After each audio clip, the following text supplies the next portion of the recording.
আপনি কি জানেন মুসা কালিমুল্লাহ আজরাইলকে এমন একটি তাপ্পর দিল, আজরাইলের চোখ একটা বাহির হয়ে গিয়েছিল।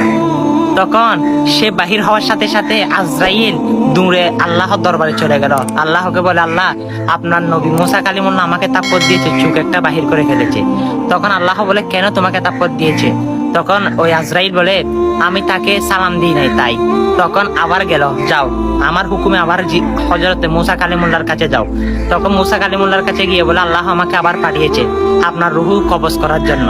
তখন আপনি কি এই দুনিয়ায় থাকবেন নাকি চলে যাবেন? তখন আল্লাহ রাব্বুল আলামিন থেকে ঘোষণা আছে, মুসাকে বলো তার গোড়ার মধ্যে যতটা পশম রয়েছে পশমের মধ্যে হাত দিতে, হাতের মধ্যে যত পশম আসে তাকে সেটুকু খাইয়াত দেওয়া হবে। তখন মুসা কালিমুল্লাহ বলে, হে আজরাইল, আমি তোমাকে কেন তাপ্পর দিয়েছি জানো? তুমি আমার কাছে এসেছো, আমাকে সালাম দাও নাই, সেটা কোনো দুঃখের বিষয় না। কিন্তু শেষ নবী আসবে হযরত মুহাম্মদ মুস্তাফা সাল্লাল্লাহু আলাইহি ওয়াসাল্লাম, তার সামনে যদি এরকম বিয়াদবি করো তাহলে কেমন করবে? আমি তাপ্পর দিয়ে চুপ বাহির করে দিয়েছি, তিনি যদি এরকম যদি তার সামনে গিয়ে যদি তুমি সালাম না দাও, তোমার অবস্থা কেমন হবে, আল্লাহ কেমন করবে?